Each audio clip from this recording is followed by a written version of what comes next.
یہ میں کہہ سکتا ہوں کہ تقریباً نصف صدی تو لازماً اس پر بیت چکی ہے، اور ڈاکٹر صاحب اس بیڈ پر جب سے ہم یہاں قرآن اکیڈمی آئے اس کے بعد سے یہی بیڈ ہے کہ جو پھر ان کے زیر استعمال رہا، اور یہ 4 پایوں والا ایک باقاعدہ ایک بیڈ تھا کہ جس پر پہلے وہ نیوار ہوتی تھی، نیوار کو اس میں سے ختم کر کے ایک لکڑی کا پھٹا لگا دیا گیا، اور اس کے اوپر 2 انچ موٹا جو ہے فوم وہ بچھا دیا گیا تھا۔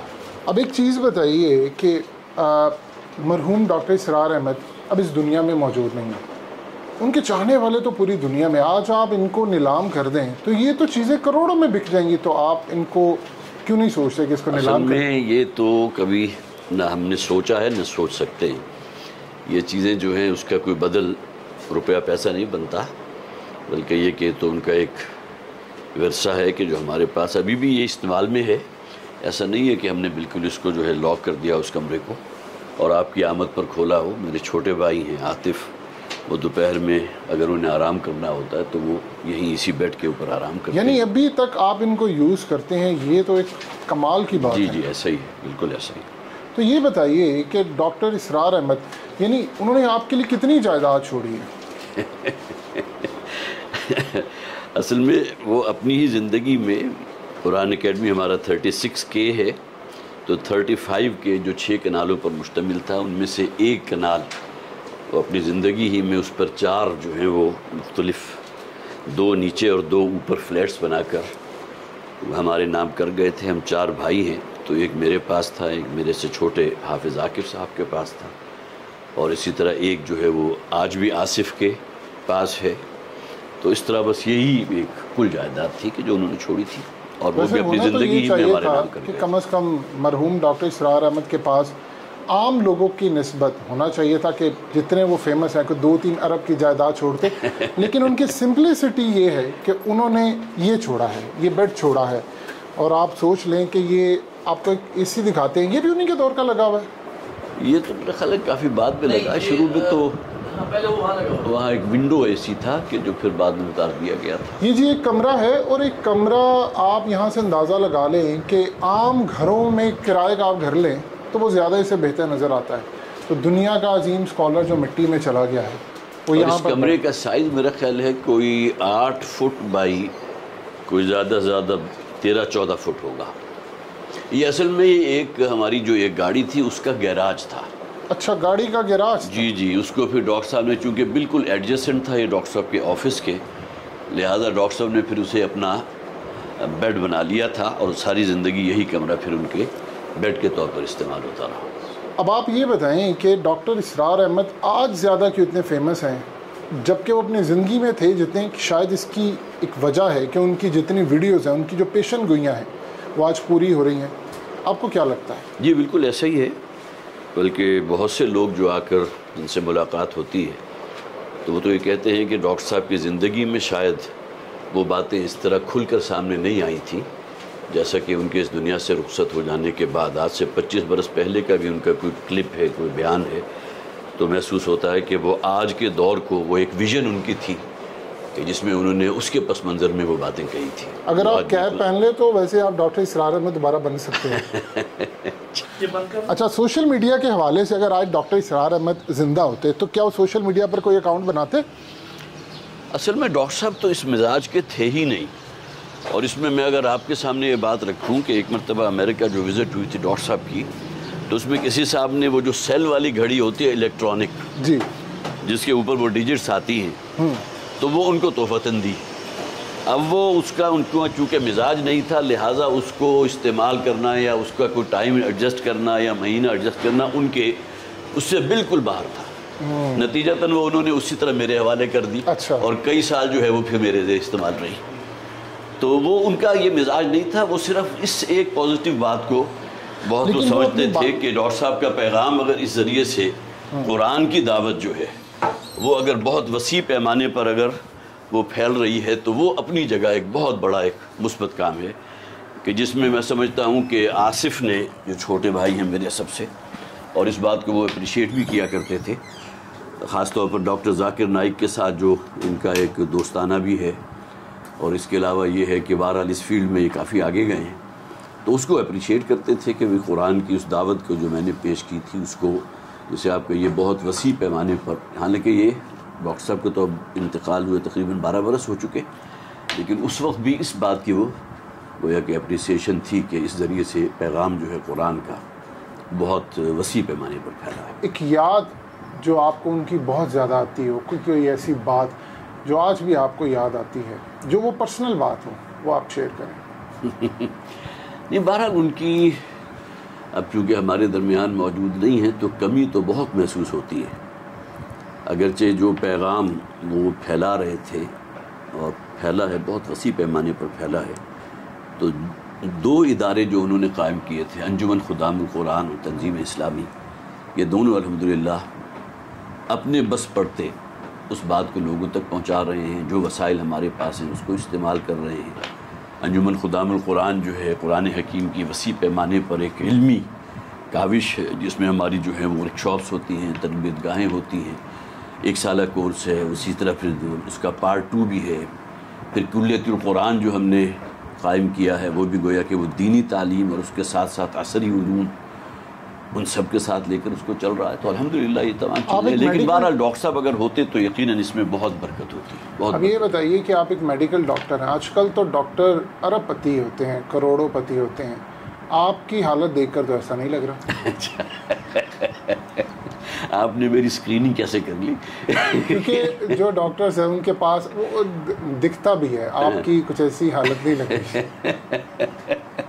کیونکہ جس کا باپ اگر ڈاکٹر اسرار احمد ہوگا وہ لوگوں پر رحم نہ کرے، یہ ایسا نہیں ہو سکتا۔ اچھا، بہرحال جی ڈاکٹر صاحب سے تو ہم نے یہی سیکھا ہے کہ ہمیں اگر کچھ کرنا ہے تو اپنی اصل زندگی کے لیے کرنا ہے، سمجھے نا جی۔ یہ دنیا ہے، یہاں کے جو 50 60 70 برس انسان جو ہے گزار کے چلے ہی جاتا ہے، اور جو بلینئر ہوتے ہیں یا اس سے بھی بڑھ کر آگے دولت مند ہوتے ہیں، شاید ان کی یہ دنیا کی زندگی خاصی تکلیف میں گزرتی ہے، جبکہ ایک وہ شخص کے جو بہرحال جس کے پاس یہاں ایسا نہیں ہے کہ وہ وسائل نہیں، الحمدللہ رہنے کے لیے جگہ ہے، جس طرح ڈاکٹر صاحب نے بھی ایک انٹرویو میں ایک دن جیو کے ساتھ جو تھا اس میں کہا تھا کہ اس چھوٹے سے کمرے جس کی ابھی آپ نے وزٹ کرائی ہے تو اس میں دنیا کی ہر نعمت مجھے مل رہی ہے، چھوٹا سا ایک فریج بھی اس وقت موجود ہوتا تھا، بالکل چھوٹے سائز کا، اسی طرح جو ہے اسٹڈی ٹیبل بھی تھی، اس میں ڈرار بھی تھے، اپنے لکھنے پڑھنے کی چیزیں بھی تھی، ایک بیڈ بھی تھا، ساتھ ہی ایک صوفہ کم بیڈ بھی تھا جس پر میری والدہ جو ہیں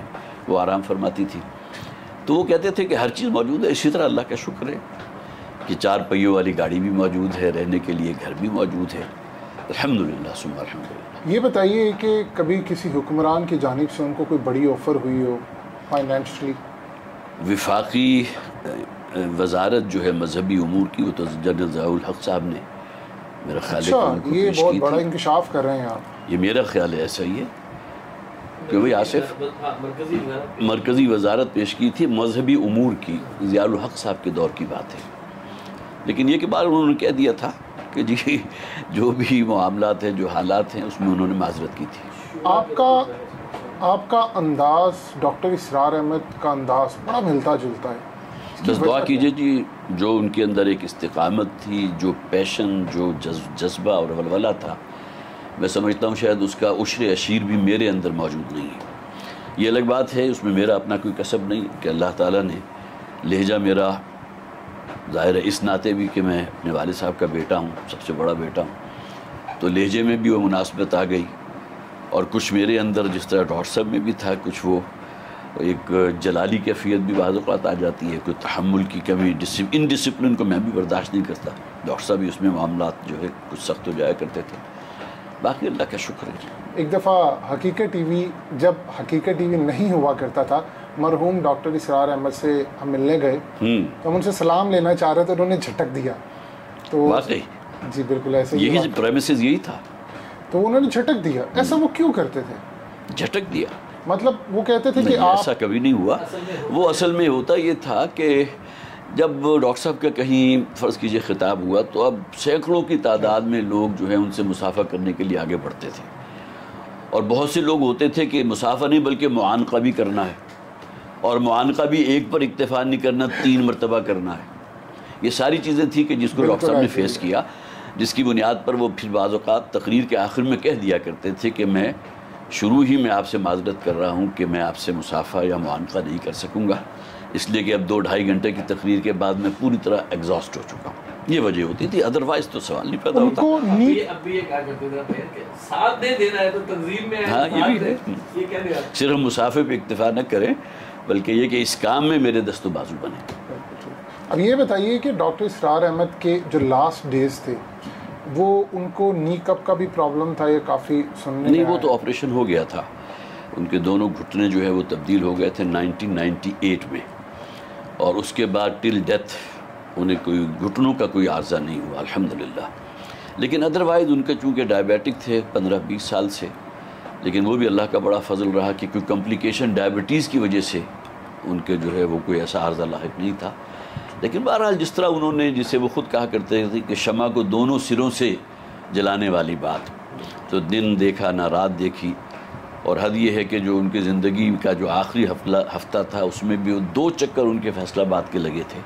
ہماری تنظیم اسلامی کی ایک بہت اہم ایک مشاورت وہاں جاری تھی، تو اس میں شرکت کے لیے وہ 1 دفعہ گئے، پھر درمیان میں کوئی طبیعت بگڑی واپس آئے، پھر دوسرے وزٹ میں میں ساتھ گیا.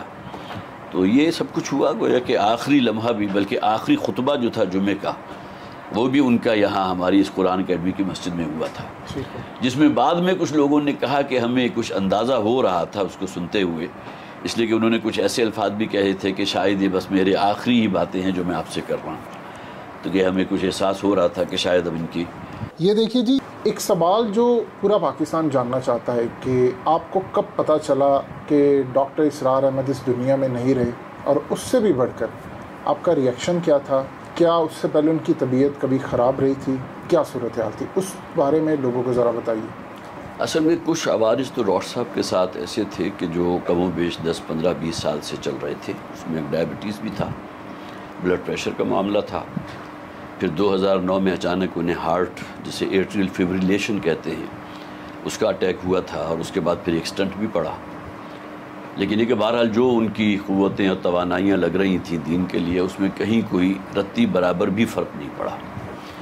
باقی یہ کہ جو آخری ایام تھے ان کی زندگی کے، اس میں میں صرف اتنا ہی عرض کروں گا کہ اپنے انتقال سے 4 دن پہلے کا جمعہ جو تھا ہماری یہاں قرآن اکیڈمی میں، وہ انہوں نے خود پڑھایا تھا. اور جمعے میں بعض میں کچھ لوگوں نے مجھے بتایا کہ ہم نے کچھ محسوس کیا تھا ان کی باتوں سے کہ شاید یہ اب ان کی آخری جمعہ ہے، یا یہ کہ آخری اوقات کی ہی کوئی باتیں لگ رہی ہیں، کوئی رخصتی کی سی باتیں اس میں انہوں نے کی تھی. بہرحال اس کے بعد پھر کچھ الفاظ آپ کو یاد ہیں کیسی گفتگو تھی؟ نہیں، مجھے اس وقت یاد نہیں ہے، لیکن میرا خیال ہے کہ وہ جمعہ جو ہے وہ شاید ہمارے پاس اگر محفوظ ہو. لیکن لوگوں کے اپنے بھی جذبات ہوتے ہیں نا. اب یہ باتیں لوگوں نے مجھے ان کے انتقال کے بعد بتائیں، تو اس کے معنی یہ ہیں کہ بہرحال کچھ باتیں ممکن ہیں ایسی ہوں جس میں انہوں نے کچھ سمیل کیا ہو.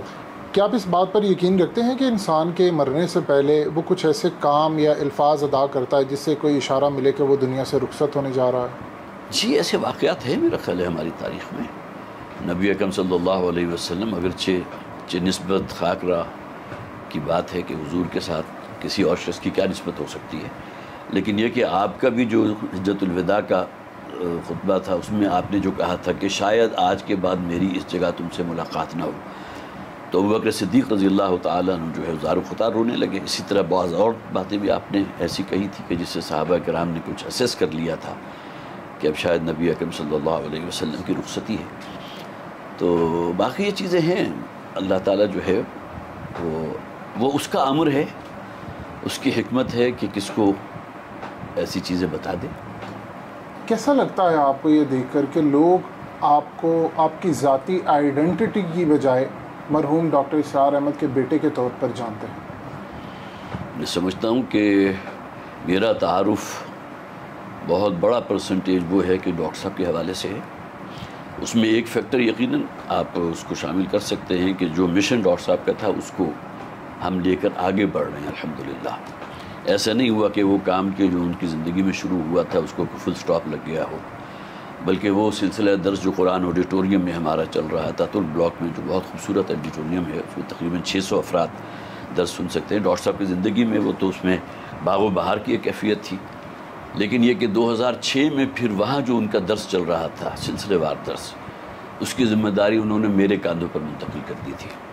تو 2006 سے لے کے اور آج تقریباً 16 برس تک اس ذمہ داری کو میں نبھا رہا ہوں الحمدللہ. جس رات مطلب ایک رات پہلے کی بات ہو رہی ہے، ڈاکٹر اسرار احمد کی وفات سے ایک رات پہلے کیا صورتحال چل رہی تھی؟ کیا کسی کو اندازہ تھا کہ کل وہ اس دنیا میں نہیں رہیں گے؟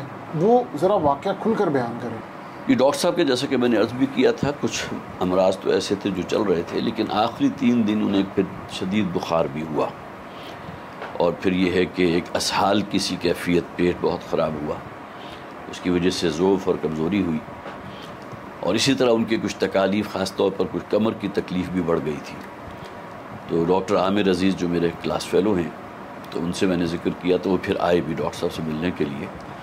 اب ملاقات کے بعد انہوں نے پھر اگرچہ ان کے انتقال کے بعد مجھے کہا، یہ نہیں کہ اسی دن کہہ دیا ہو، لیکن بعد میں کہا تھا کہ اس دن جو میں ڈاکٹر صاحب سے ملا تھا تو میں بھی یہ سمجھ رہا تھا کہ یہ شاید ڈاکٹر صاحب کے بس 1-2 دن ہی باقی ہیں. اب کس بنیاد پر انہوں نے کہا، میں چونکہ اس موقع پر موجود نہیں تھا، لہٰذا کوئی باتیں شاید ڈاکٹر صاحب نے ایسی کی ہوں کہ جس سے ڈاکٹر عامر عزیز نے یہ اندازہ لگایا ہو کہ شاید یہ اب وہ آخری ایام جو ہیں، جسے کاؤنٹ ڈاؤن کہتے ہیں، وہ شاید شروع ہو چکا ہے.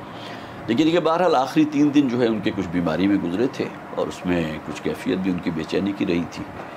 اور باقی یہ کہ جس رات ان کا انتقال ہوا ہے، تو میں نے اگرچہ درمیان میں 1-8 دفعہ ان سے کہا بھی تھا کہ اگر آپ محسوس کریں تو ہم آپ کو ہاسپٹل لے چلتے ہیں. تو ڈاکٹر صاحب نے اس سے انکار کیا تھا، نہیں میں ہاسپٹل نہیں جانا چاہتا، اس لیے کہ بہرحال ہاسپٹل میں جو کچھ ہوتا ہے پھر گویا کہ آپ اپنے لواحقین کے جو ہے ان کو بالکل بائی پاس کر کے جو وہاں کا عملہ ہے اس کے ہاتھ میں ہوتے ہیں، خواہ نرسز ہوں، خواہ وارڈ بوائز ہوں، خواہ ڈاکٹرز ہوں. تو اسے انہوں نے خاص طور پر اسے منع کیا تھا کہ نہیں وہاں نہیں لے کر جانا. تو خیر بہرحال اس کے بعد رات کو جب ہم رخصت ہوئے تو طبیعت ٹھیک تھی، اگرچہ کچھ بخار بھی تھا، لیکن یہ کہ کوئی رات 3 بجے کے قریب پھر جو ان کا ایک خادم ہے جو میرا خیال ہے کم و بیش 10 سال ان کے ساتھ رہا ہے، اور وہ ڈاکٹر صاحب کے ساتھ ہی اسی کمرے میں وہ جو چھوٹا صوفہ کم بیڈ ہے اس کو فولڈ کر کے تو زمین پر وہ بچھا کے اپنا میٹرس وہاں سویا کرتا تھا. تو اس نے کوئی 3 بجے کے قریب مجھے فون کیا کہ ذرا آئیے ڈاکٹر صاحب، مجھے ٹھیک نہیں لگ رہی طبیعت. اب جب میں گیا تو کوئی کسی قسم کا وہ شور ہنگامہ بالکل نہیں تھا. تو میں نے کہا تمہیں کیسے پتہ چلا؟ تو ڈاکٹر صاحب تو شاید ابھی سو رہے ہیں، اس لیے کہ میں ابھی کچھ فاصلے پر تھا. تو اس نے کہا جی کہ ڈاکٹر صاحب کی کوئی خراٹوں کی جو آواز ہوتی ہے وہ کم سے کم 10-15 منٹ سے میں دیکھ رہا ہوں کہ وہ میں نہیں سن رہا. تو اس پر پھر میں ذرا تھوڑا سا چوکنا ہوا کہ کیا معاملہ ہے. تو میں چونکہ میڈیکل ڈاکٹر بھی ہوں تو میں نے پھر جب آگے بڑھ کر دیکھا تو محسوس ہوا کہ وہ جو بھی علامات ہوتی ہیں کسی شخص کے زندہ ہونے کی وہ موجود نہیں تھی. آنکھوں کی پتلی جو ہے وہ بھی ریئیکٹ نہیں کر رہی تھی، اسی طرح بی پی جو تھا وہ نہیں تھا. تو معلوم ہوتا ہے کہ اسی عالم نوم میں وہ جو سوئی ہوئی حالت ہی میں اللہ تعالیٰ نے فرشتہ اجل کو بھیجا ہے اور اس نے اس روح کو قبض کر لیا. تو کوئی کسی قسم کی تکلیف، کوئی ہنگامہ کہ فوراً بھاگو دوڑو ہاسپٹل کی طرح، بلاؤ 112 کو اور یہ کرو اور وہ کرو، اس کی کوئی نوبت ہی نہیں آئی. کیا آپ سمجھتے ہیں کہ ڈاکٹر اسرار احمد کا مشن ابھی تک ادھورا ہے؟ جی میں سمجھتا ہوں، اس لیے کہ ڈاکٹر صاحب کو اس پاکستان کا قیام چونکہ اسلام کے نام پر ہوا ہے، اور خاص طور پر اس بات کو جتنا ڈاکٹر صاحب نے ہائی لائٹ کیا ہے کہ جس طرح قرآن حکیم 27ویں شب نازل ہوا، اسی طرح اللہ تعالیٰ نے پاکستان کا تحفہ بھی ہمیں 27ویں شب ادا کیا ہے. تو یہ ایک بہت بڑی بات ہے. لہذا وہ سمجھتے تھے کہ ڈیسٹنی جو ہے وہ تو انشاءاللہ جو بھی ایک آخر میں جو کوئی تحریک اٹھے گی، اور پھر وہ جو امام مہدی ہے وہ بہرحال اپنی جگہ ایک موضوع ہے، اس کے اوپر میں کوئی گفتگو نہیں کرنا چاہتا، وہ ایک علمی موضوع ہے. لیکن یہ کہ جو بھی لشکر اٹھیں گے بالآخر اسلام کو جو فتح ہوگی تو وہ شاید یہی خراسان کا علاقہ ہے جس میں پاکستان. تو بھی آپ کو کیا لگتا ہے کتنا وقت باقی ہے کہ پاکستان اپنی ڈیسٹینیشن تک پہنچ جائے گا؟ کچھ نہیں کہا جا سکتا. جو موجودہ ڈاکٹر صاحب کی آخری زندگی کے جو بھی ہمارے علم میں ہے وہ یہ کہ پاکستان کے مستقبل سے خاصی حد تک مایوس بھی تھے. یہی وجہ ہے کہ ان کی ایک تقریر آج بھی موجود ہے یوٹیوب کے اوپر کہ کیا پاکستان کے خاتمے کی الٹی گنتی کا آغاز ہو چکا ہے. تقریباً 2-2.5 گھنٹے کا ان کا خطاب ہے. کسی کو انٹرسٹ ہو تو میرا خیال ہے یہ عنوان اگر دے گا تو وہ جو ہے نیٹ کے اوپر حاصل کر لے گا. لیکن یہ کہ اس کے باوجود بھی ایک موہوم سی ایک امید ضرور تھی کہ جہاں اللہ تعالیٰ کی عنایت اتنی رہی ہے کہ کیسے کیسے کرائسس میں سے پاکستان کو اللہ نے نکالا ہے، تو کیا جب کہ اللہ تعالیٰ وہ آخری مرحلہ ہے وہ بھی یہاں پاکستان کے رہنے والوں کے نصیب میں. جب آپ دیکھتے ہیں کہ مرحوم ڈاکٹر اسرار احمد کی جو پیشن گوئیاں یا گفتگو ہے وہ آج پوری ہو رہی ہے اور ہر شخص کے موبائل میں وہ کلپ موجود ہے، تو کیا آپ کا ریئیکشن ہوتا ہے یہ سب دیکھ کر؟ تو ریئیکشن تو جو ہر شخص کا ہوتا ہے وہی میرا ہوتا ہے کہ واقعتاً اللہ تعالیٰ نے جو ویژن ڈاکٹر صاحب کو دی تھی تو اسی کا ایک گویا کہ ظہور تھا کہ جو آج سے 25 برس پہلے کی باتیں بھی ان کی اب بالکل سچ ثابت ہو رہی ہیں، خاص طور پر عالم عرب کے حوالے سے جو باتیں انہوں نے کی۔ عرب ڈاکٹر اسرار احمد سے کیوں پریشان ہے اور خفا کیوں ہے؟ کیا یہ بات سچ ہے کہ ان کے خطابات پر پابندی ہے عرب ورلڈ میں؟ اصل میں ایک زمانہ تو ایسا تھا کہ جب کہ ڈاکٹر صاحب نے جب وہ اسلامی انقلاب اور خلافت کی بات کی تھی تو ڈاکٹر کو پابندی لگی تھی، خاص طور پہ متحدہ عرب امارات میں تو ڈاکٹر صاحب وہاں چلے گئے تھے اور وہاں سے ایئرپورٹ سے واپس کیا گیا تھا، اس لیے کہ وہاں ڈاکٹر صاحب کے کچھ پروگرام وغیرہ پہلے سے ارینج تھے، لیکن اس پر جو ہے نوبت نہیں آئی، وہیں ایئرپورٹ پر اترتے ہی معلوم ہو گیا کہ یہاں اب آپ داخل نہیں ہو سکتے۔ تو بہرحال وہ اپنی جگہ ایک بہت بڑا ایک باب ہے کہ ان کے اندر کیا چیزیں، خلافت کہ جس میں اصل شے جو ہے وہ بادشاہت نہیں ہے بلکہ خلیفہ ہونے کا تصور، تو وہ چیز آسانی سے جو ہے پیلیٹیبل تو نہیں ہے نا۔ کیا آپ سمجھتے ہیں کہ پاکستان میں اسلامک نظام کبھی آ سکے گا؟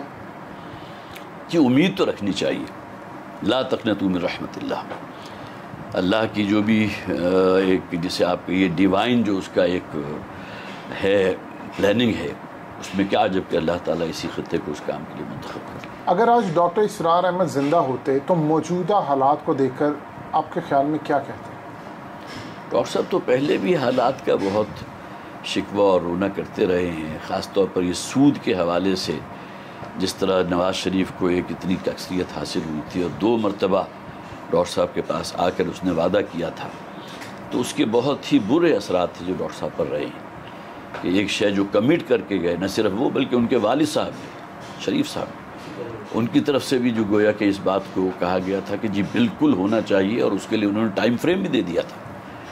ان کا کہنا تو غالباً یہ تھا کہ یہ پوری کی پورا جو ہے سودی نظام کو لپیٹو اور 6 مہینے یا 1 سال کے اندر اندر اس کو اسلامی بینکاری کے اندر جو ہے اس کو تبدیل کرو، لیکن وہ ساری چیزیں جب حکومت خود ہی جو ہے اس کے خلاف اپیل میں چلی گئی، اس فیصلے کے خلاف، تو باقی کیا رہ جاتا۔ یہ ڈاکٹر صاحب کی انتقال کے بعد جو ان کی مختلف تحریریں ہیں، جو کلپس تھے، ان سے کچھ چیزیں منتخب کر کے باقاعدہ پھر ہم نے شائع بھی کی تھی مکتوبہ ختام القرآن کے تحت۔ تو یہ ایک ملفوظات کے نام سے ہے، خطبات کے نام سے، یہ میں آپ کی نظر کر رہا ہوں، ضرور اس کا مطالعہ کیجیے گا۔ جس طرح آپ نے کہا کہ آپ کے USB میں، آپ کے موبائل میں ڈاکٹر صاحب کی آج بھی دورہ ترجمہ قرآن کے جو ہیں کلپس موجود ہیں اور آپ اکثر اسے سنتے ہی رہتے ہیں، تو اسی طرح یہ کتابیں جو ہیں اس کا بھی آپ مطالعہ کیجیے گا۔ جی ضرور، تھینک یو سو مچ، بہت شکریہ۔ یہ ہے ستارہ امتیاز جو جنرل ضیاء الحق نے ڈاکٹر اسرار احمد کو دینے کے لیے ان کو انوائٹ کیا ایوان صدر۔ آپ اس شخص کی عظمت کا اندازہ کیجئے، وہ ان چیزوں سے بڑے اوپر تھے۔ انہوں نے اس کو ریسیو کرنے سے انکار کر دیا، لینے سے انکار کر دیا، وہ گئے ہی نہیں، اور اس کے بعد پھر ستارہ امتیاز ان کے گھر پر بائی پوسٹ پہنچا۔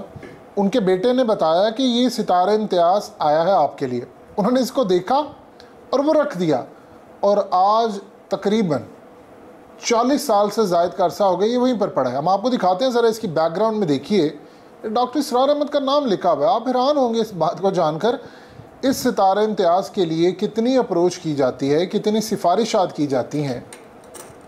آپ ذرا ہم اس کو زوم کر کے آپ کو دکھاتے ہیں، آپ یہ دیکھیں کہ ڈاکٹر اسرار احمد کا نام لکھا ہوا ہے اور 1981، یعنی یہ جنرل ضیاء الحق نے ان کو دیا۔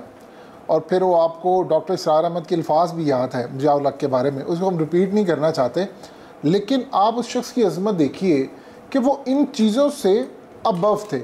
جب آپ دین کا کام کر رہے ہوتے ہیں تو آپ کو یہ میڈلز، یہ چیزیں کچھ نہیں دیتے۔ آج جہاں پر وہ موجود ہے وہ اس سے بڑے میڈلز لے چکے ہیں۔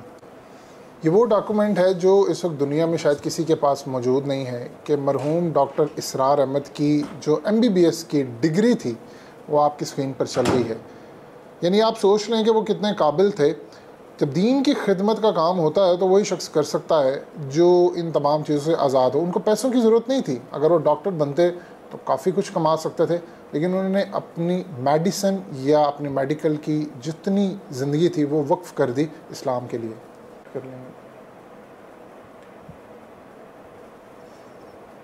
یہ ان کی ماسٹر آف آرٹس کی ڈگری ہے.